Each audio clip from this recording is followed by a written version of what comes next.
Texas Stadium in Irving, Dave Barnett, Craig James, and Dan Debenham. In the Division II UIL 5A championship game, Marshall 14, Permian 7. As we get down near the 3.5-minute mark in the second quarter, loss of 1 bring up second and 11. Very evenly matched teams. Turnovers the difference here in the first half. Case again for Wagner, in and out of his hands. He first down yardage. Noster and Fuchik had the coverage. Mazer with penetration. And a big play. As the Panthers try to drive for the tying touchdown before halftime, they'll need 11 on third down. Obviously, Case likes to roll to his left side and flood that over there. He does a nice job of squaring his shoulders up, but you're going to have now folks staying all over Will Wagner. They're going to double him underneath as well as into the 15-yard area. Case has done it through the year this year. Around 300 yards of the best season any Permian quarterback has ever had. His brother Stoney right there, second on that list.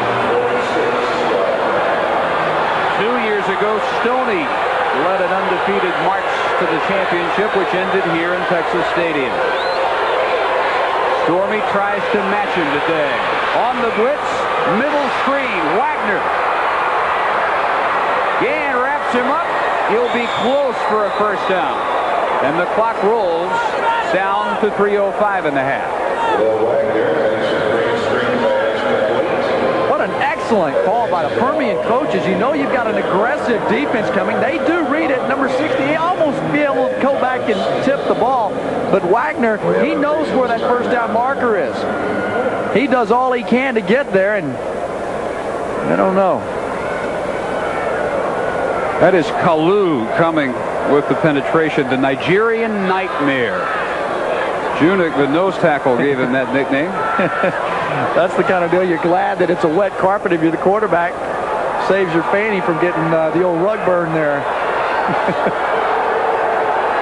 On the measurement, this is inches one way or the other, and not quite, so it'll be 4th and inches.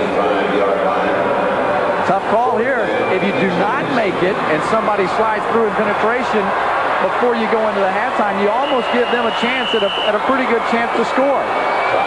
Marshall calls time.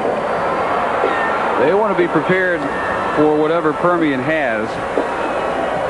And if they don't get it, there's plenty of time. Marshall will have almost 3 minutes to try and go up 21-7 at halftime. One of the things that Marshall coaches will want to say here during this timeout is, fellas, they might not be going for this ball. Do not jump off sides and give them the first down. Make sure that you remind yourselves of your keys. Read your lineman as it play action pass. Keep everybody inside if it's a running game. Penetration will kill them on the running game.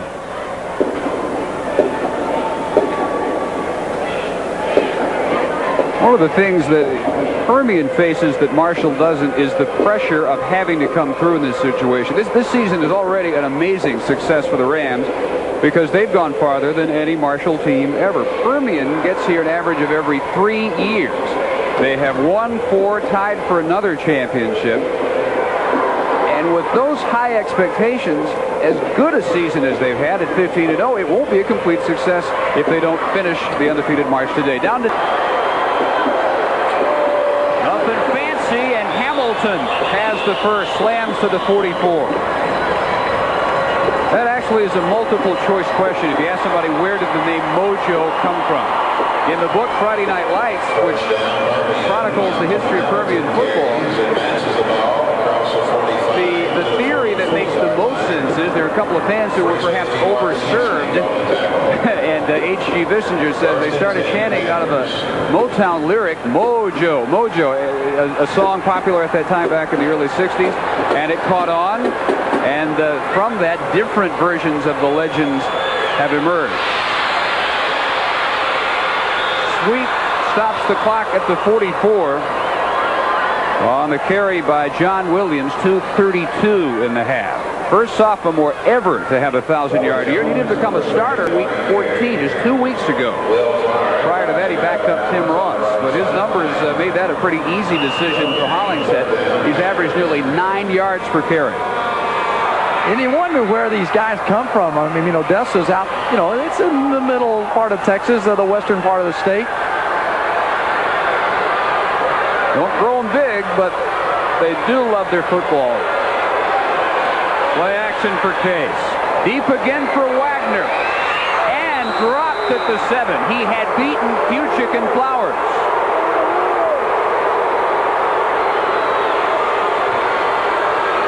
Case put it right on the button that time. Will Wagner's just taking off and going deep, straight up the field, trying to bust through the 2-deep zone there. Will Flowers at the last moment just shoves Wagner and keeps the ball from being completed. Plenty of time, no pressure. That's a result of all the running that they've been doing in the ballgame. And you'll see number 3, Wagner, just at the Flowers at the last moment, reach out and shove Flowers. Grab that left elbow, and it's 3rd and 10. 2:26 first half.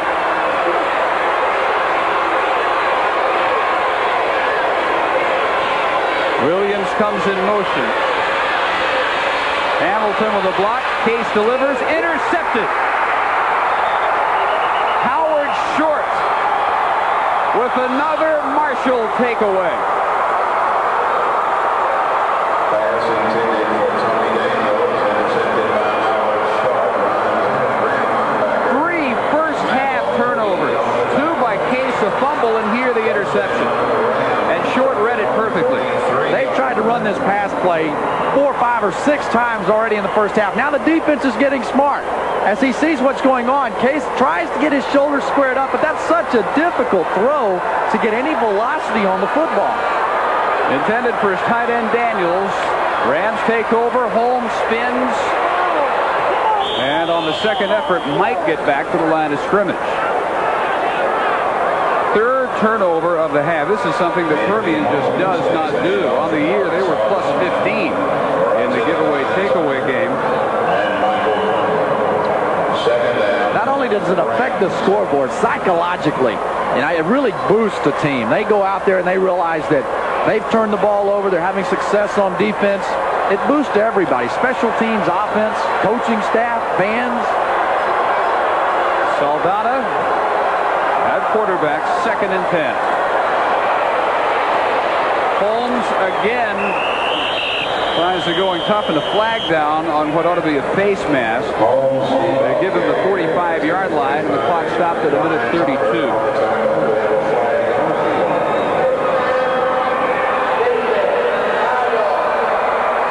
Off against Permian. That defense last week forced 3 fumbles. They converted them all for touchdowns. Opposite is the case today. Tony Daniels got into the backfield and did just an outstanding job of disrupting the play. Number 62 reaches out, and Brian Tucker is guilty of the face mask. So right at midfield. 2nd down.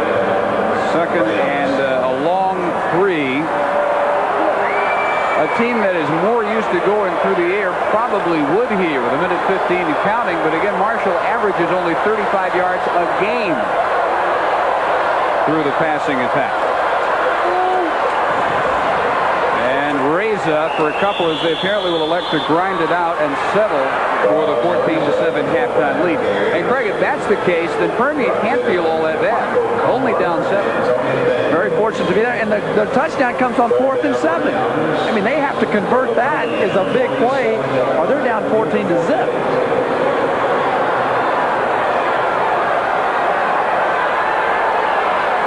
Only 2 teams scored in the second quarter against Permian all year. Amarillo, Tascosa, and San Angelo.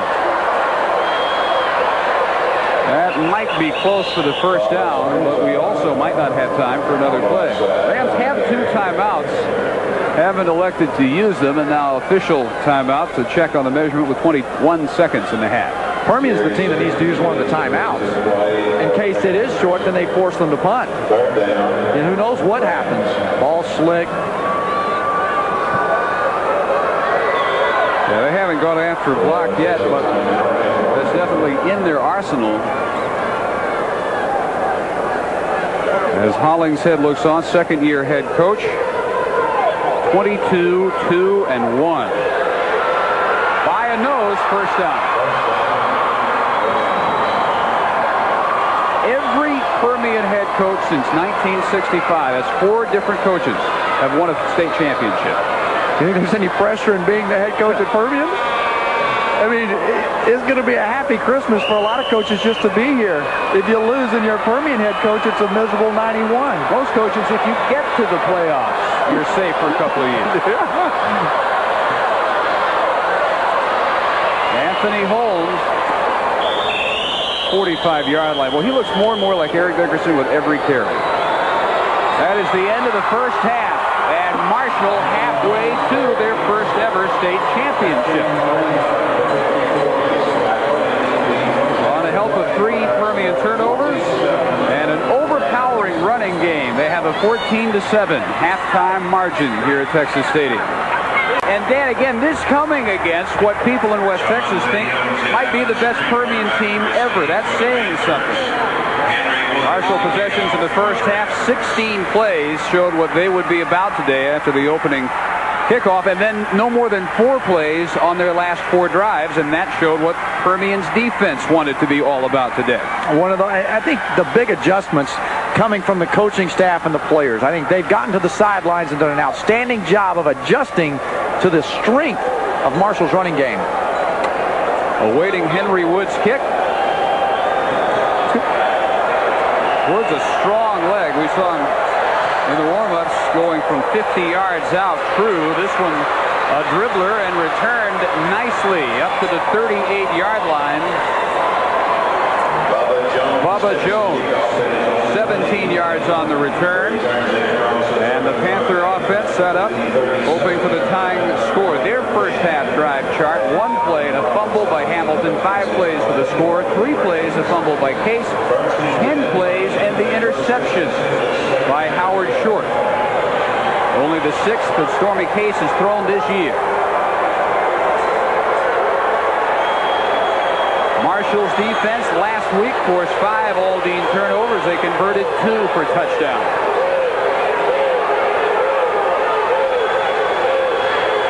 Hamilton off the quick pitch, felted after maybe 2. Mazer, the strong side defensive tackle. Mike Mazer, 6'1" junior, 215-pounder, whose uncle, John Mazer, coached the first game ever in Texas Stadium for the New England Patriots against Dallas. The same play they started the ball game with. If you'll recall, it was a play that Hamilton broke into the secondary and then fumbled on. That time, Marshall kind of setting the tone over there. One of these teams is going to come out and lobby for the momentum in the beginning of the second half. Hamilton for 2, 2nd and 8. Patriots, by the way, blown away in that game back in 71, 44-21. Hamilton to the 45 and belted at that point by Mark Fuchik. Hard-hitting safety, and it'll be 3rd down, and call it 4 needed. That is your tempo setter. You can look at the sidelines at the end of this hit, and when Fuchik delivers the blow here, this tells everybody, hey, folks, the soda pop time is over with. We're out of the locker room. It's time to play football and win the state championship. 3rd and 4, quick pass, caught, 1st down. This is the split end Kendrick Parrott, his 25th catch of the year. Usually when they go to the air, they go much deeper than that. His playoff average, nearly 17 yards per catch. His seasonal average, over 20 yards per catch. 4 touchdowns. But at this point in the ballgame, it's nice to go underneath a little bit now. Pull the defense into you. Draw that secondary up to your wide receivers. And then all of a sudden, Will Wagner runs past the free safety for the big one. Parrott, quick junior. 1st and 10, Marshall's 47.